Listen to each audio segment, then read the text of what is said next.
एक ऐसा वायरस जो सिर्फ कुछ ही दिनों में इंसानी शरीर को अंदर से खा जाता है। एक ऐसी बीमारी जिसका नाम सुनते ही डर लगने लगता है। आज की इस वीडियो में जानेंगे कि इबोला वायरस क्या है, कैसे फैलता है, इसके लक्षण, इलाज और इतिहास की सबसे खतरनाक महामारियां कौन सी रही हैं। इबोला वायरस का पहला मामला कांगो गणराज्य में एक स्थानीय स्कूल टीचर में रिपोर्ट हुआ था। उसका नाम इतिहास में दर्ज नहीं है, लेकिन वह एक ऐसे गांव में रहता था जहां लोग शिकार किए गए जानवरों का मांस खाते थे।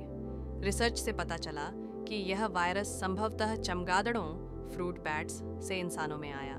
चमगादड़ इस वायरस के नेचुरल होस्ट माने जाते हैं, यानी उनके शरीर में यह वायरस मौजूद होता है, लेकिन उन्हें नुकसान नहीं पहुंचाता। इबोला वायरस एक अत्यंत खतरनाक और जानलेवा वायरस है जो इंसानी शरीर में दाखिल होकर खून की नसों को प्रभावित करता है और आंतरिक अंगों को धीरे धीरे फेल कर देता है।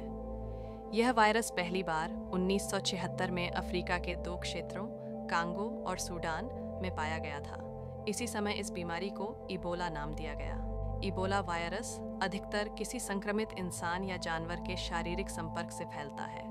खून, पसीना, उल्टी, पेशाब या मरे हुए मरीज के शरीर से यह वायरस दूसरे व्यक्ति में जा सकता है।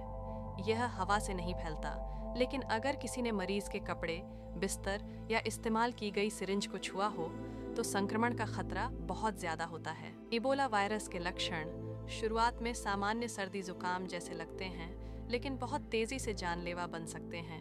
तेज बुखार, सिर दर्द, मांसपेशियों में दर्द, उल्टी और दस्त, शरीर से खून बहना, नाक, आंख, मुंह या मल के रास्ते। इन लक्षणों के दिखने के कुछ ही दिनों में मरीज की हालत नाजुक हो जाती है।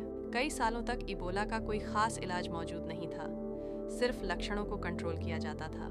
लेकिन हाल के वर्षों में कुछ ट्रायल वैक्सीन जैसे अरवेबो को मंजूरी मिली है, जो इस वायरस के खिलाफ कुछ हद तक सुरक्षा देती हैं। फिर भी आज भी इस वायरस से बचने का सबसे अच्छा तरीका है सावधानी।